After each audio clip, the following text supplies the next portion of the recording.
Next morning non अपनी बहन से मिलने जाती है और उसे कहती है, कैसी हो तुम, इतने टाइम कहाँ थी तुम, तुम्हें पता है मुझे तुम्हारी बहुत फिक्र हो रही थी। तो वो कहती है, मैं ठीक हूँ, मुझे पता है मेरे जाने से तुम्हें बहुत मुश्किल हो गई थी, मेरी वजह से तुम्हें बिजनेस मैरिज भी करनी पड़ी और आन रान बनकर यांग मिंग के साथ रहना पड़ा। नॉन कहती है, ये सब इतना भी मुश्किल नहीं था यांग मिंग, ओ सॉरी, मेरा मतलब ब्रदर इन लॉ बहुत अच्छे हैं, मुझे यकीन है तुम उनके साथ एक अच्छी लाइफ गुजारोगी। लेकिन आन रान इस बात का कोई जवाब नहीं देती और कहती है, मेरे वापस आने की एक वजह है, मैं वापस इसलिए आई हूँ क्योंकि मुझे मैसेज मिला है कि बाई ग्रुप हमारी कंपनी से डीलिंग कैंसिल कर रहा है और यही नहीं, वो बाकी डीलर्स को भी हमारी कंपनी के साथ डील करने से रोक रहा है। जो सुनकर नॉन थोड़ी परेशान हो जाती है और आन रान से कहती है, शायद मुझे इसकी वजह पता है, चियान यांग मिंग के ऑफिस आई थी, वहाँ हम दोनों की फाइट हो गई थी, जिस वजह से वो गुस्से से वहाँ से चली गई थी। मुझे लगता है ये सब इसलिए कर रही है वो, और अपनी सिस्टर से सॉरी करने लगती है। तो वो कहती है, तुम परेशान मत हो, मैं इसका कोई ना कोई हल निकाल लूंगी, अब मैं आ गई हूँ ना। और फिर अपने डैड से कहती है, आप जल्दी से कोई डीलर ढूंढो, और नॉन से कहती है, तुम गुस्से में रहने का नाटक करोगी। तभी उसे यांग मिंग की कॉल आती है तो नॉन वो कॉल आन रान को दे देती है। यांग मिंग कहता है, मैं तुम्हारे ऑफिस के बाहर हूँ, आ जाओ लंच कर लेते हैं। लेकिन आन रान उसे सीधा जवाब देती है कि मैं बिजी हूँ, तुम खुद खा लेना, नेक्स्ट टाइम मुझे डिनर पर इनवाइट करने से पहले तुम असिस्टेंट जाओ से बात कर लेना अपॉइंटमेंट के लिए। उसकी बातें सुन यांग मिंग हैरान होता है कि अचानक उसे क्या हो गया, जो देखकर नॉन को थोड़ा बुरा लगता है। वो ये बात उसको नहीं बोलती तो आन रान उससे कहती है, ये सिर्फ एक बिजनेस मैरिज है, तुम्हें उसकी ज्यादा फिक्र करने की जरूरत नहीं। मुझे बताओ, कहीं उसने तुम्हें बुली करने की कोशिश तो नहीं की? तो वो कहती है, नहीं, वो तो बहुत अच्छे हैं। जो सुनकर आन रान कहती है, ठीक है अब तुम ऑफिस जाओ। तो नॉन का मुंह बन जाता है। वो कहती है, अब मुझे ऑफिस जाने की क्या जरूरत है, तुम तो आ गई हो ना। तो वो काउंटडाउन शुरू कर देती है, जो देखकर वो वहाँ से भाग जाती है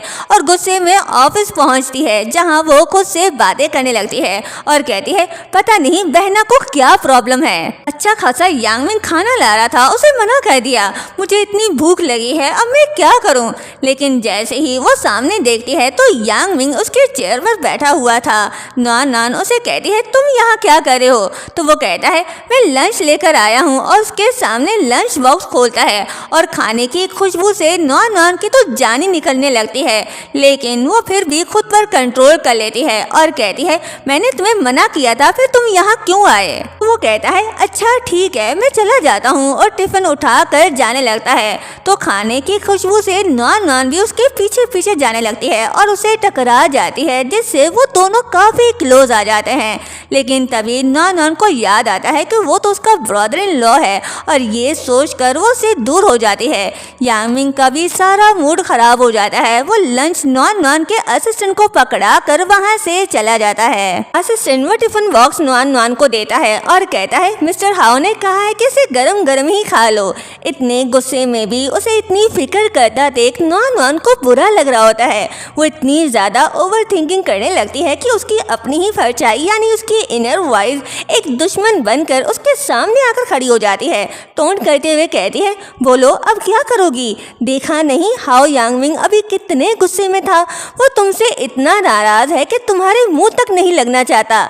तभी तो वो खुद बात करने के बजाय दूसरों से मैसेज भिजवा रहा है। फिर कहती है, खैर नाराज है तो होता रहे, तुम्हें क्या, वैसे भी तुम अपनी हैसियत भूल रही हो। तुम तो शुरू से ही एक फजूल सी सब्स्टिट्यूट हो, एक फेक दुल्हन जिसे जबरदस्ती उसके पास भेज दिया गया। अब जबकि तुम्हारी बड़ी बहन वापस आ चुकी है तो तुम दोनों का ये फेक रिश्ता जल्द ही खत्म हो जाएगा। तुम दोनों बहुत जल्दी अपनी असल जगह वापस चले जाओगे, सब पहले जैसा हो जाएगा और तुम दोनों अपने अपने रास्ते निकल जाओगे। उसकी बातें सुनकर नॉन बुरा मान जाती है और गुस्से में चिल्लाकर कहती है, तुम ये क्या बकवास कर रही हो, ऐसा कुछ नहीं है। लेकिन उसकी इनर वॉइस पीछे नहीं हटती और कहती है, मैं बिल्कुल सच ही कह रही हूँ। मगर नॉन उसकी बात बीच में काट देती है और खुशफहमी में रहते हुए कहती है, अच्छा बस करो, अगर ढंग से बात करनी नहीं आती तो अपना मुंह बंद ही रखो। लेकिन दोस्तों उसकी इनर वॉइस यहाँ नहीं रुकती। वो नुआन नुआन के दिमाग पर आखिरी और सबसे गहरा वार करती है। वो उसकी नीयत पर शक करती है और कहती है मुझे तो लगता है कि तुम्हारी नीयत ही खराब हो गई है। तुम्हारी इतनी हिम्मत कि तुम अपनी ही बड़ी बहन के हस्बैंड पर नजर डाल रही हो, उसे पाने का खौफ देख रही हो। असल में तो तुम कुछ भी नहीं, तुम बस एक मिस्ट्रेस हो। नुआन नुआन को लगने लगता है कि ये फेक आइडेंटिटी वाला गेम उसे मेंटली तोड़ा है। तभी असिस्टेंट उसे ख्याली दुनिया से बाहर निकालता है और कहता है मिस नुआन नुआन आप ठीक तो है ना, और फिर उसे इनविटेशन कार्ड देता है जो बाइक ग्रुप से आया था। उसे देख नुआन नुआन समझ जाती है कि ये किसने भेजा है। कहती है बाई चियान, मैं तो तुम्हें ढूंढने नहीं आई, पर तुम खुद ही चलकर मेरे पास आ गई। दूसरी तरफ यांग मिंग को भी शक है कि जरूर दाल में कुछ काला है। ये दोनों बहनें मिलकर कुछ तो खिचड़ी पका रही हैं। वो सीक्रेटली दोनों पर नजर रखना चाहता है, इसलिए असिस्टेंट से कहता है किसी को भेजो और मैडम की हर हरकत पर नजर रखो और उसकी छोटी बहन पर भी। उसकी बातें सुन असिस्टेंट तो कुछ और ही समझ बैठता है। सोचता है बॉस ये क्या, खरगोश भी अपने बिल के पास की घास नहीं खाता। लगता है मेरे बॉस तो एक ही वक्त में दो हसीनाओं के साथ रोमांस करने का सोच रहे हैं। चियान के बुलाने पर नुआन नुआन उससे मिलने जाती है और बड़ी एटीट्यूड से कहती है बताओ तुम उससे क्या चाहती हो। तो चियान बेशर्मी से उसे कहती है बोलो कितने पैसे चाहिए, मैं सब पता कर चुकी हूँ। तुम्हारी और यांग मिंग की शादी से पहले सिर्फ 3 बार ही मुलाकात हुई थी। मेरे सामने ये प्यार का ड्रामा करने की कोई जरूरत नहीं। उसने तुम्हें जितने पैसे दिए हैं मैं उसके डबल दूंगी, और 50 मिलियन ऑफर करती है ताकि वो यांग मिंग को छोड़ दे। वो उसे चेक भी साइन करके देती है जो नुआन नुआन उसके सामने ही फाड़ देती है।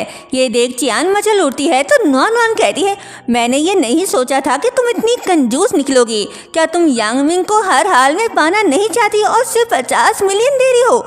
नुआन नुआन उसे पागलों की तरह देखती है और सीधा कहती है 500 बिलियन डॉलर दो, फिर मैं फौरन गायब हो जाऊंगी। ये सुन चियान का चेहरा उतर जाता है। वो चिल्लाकर कहती है क्या तुम पागल हो गई हो। लेकिन नुआन नुआन भी चुप नहीं रहती। कहती है मैं और यांग मिंग लीगली पार्टनर्स हैं और तुम सोच रही हो कि पैसे देकर उसे खरीद लोगी।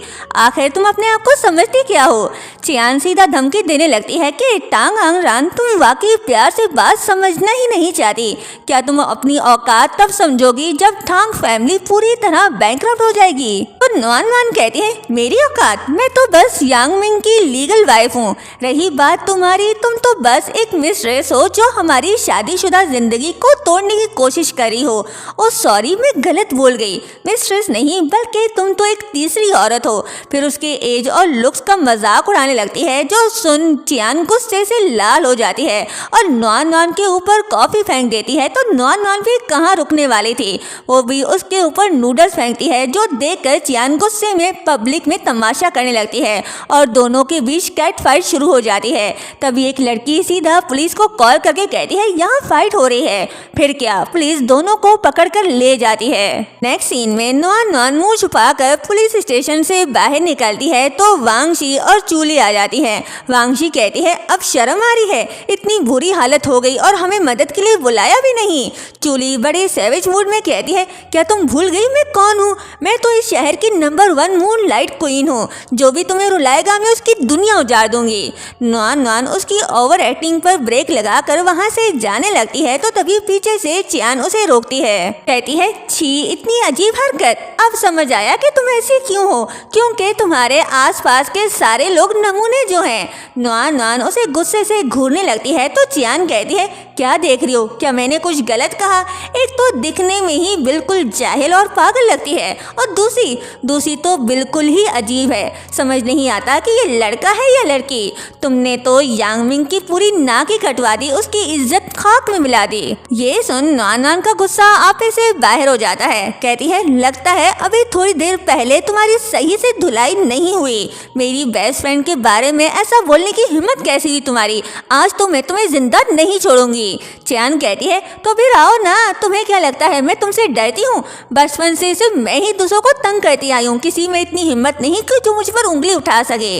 दोनों फिर से लड़ने के लिए तैयार हो जाते हैं। नुआन नुआन को उसकी दोस्तें पकड़ लेती हैं तो चियान को उसका असिस्टेंट ये कहकर रोकता है कि ये पुलिस स्टेशन है, यहाँ लड़ना ठीक नहीं, वरना आप मिस्टर बाई को क्या जवाब देंगी। चियान उसकी बात समझ जाती है और नुआन नुआन को उंगली दिखाकर वहाँ से चली जाती है। जो देख नुआन नुआन उसे मारने के लिए पीछे जाती है कि तभी उसके सामने एक कार आकर रुकती है जो और किसी की नहीं यांग मिंग की थी। उसे देख महारानी शरीफ बन जाती है और प्यार से कहने लगती है, हस्बैंड क्या इत्तेफाक है, तुम यहाँ क्या कर रहे हो। यांग मिंग कहता है, तो फिर तुम ही बताओ तुम्हें क्या लगता है, और फिर सबको कार में बैठने के लिए कहता है। तो वांगशी और चूली कहती है, काफी रात हो गई, हम टैक्सी से घर चले जाएंगे। ये बोलकर वो छूमंतर हो जाती है। नुआन नुआन कार में बैठकर सोचने लगती है कि यांग मिंग को कैसे पता चला कि मैं पुलिस स्टेशन में हूँ। कहीं चियान ने तो चुगली नहीं की। काश मुझे पहले पता होता तो उसके और ज्यादा बाल नोचती, बल्कि उसे गंजी कर देती। तभी यांग मिंग के सर में दर्द होने लगता है। नुआन नुआन जब देखती है तो पूछती है, हबी क्या काम की वजह से ज्यादा थक गए हो? अगर ऐसी बात है तो आओ मैं मसाज कर देती हूँ। यांग मिंग उसे कोई जवाब नहीं देता। उसके कपड़ों को देख रहा होता है जिस पर कॉफी का निशान था। तो नुआन नुआन फौरन छुपाने लगती है। तभी यांग मिंग कहता है, अपने कपड़े उतारो। नुआन नुआन हैरान होकर कहती है, क्या? यांग मिंग कहता है, क्या तुमने सुना नहीं, मैंने कहा अपने कपड़े उतारो। और यहीं पर ये पार्ट एंड होता है। नेक्स्ट पार्ट देखने के लिए चैनल को सब्सक्राइब और वीडियो को लाइक शेयर करना मत भूलिएगा। Thank you so much.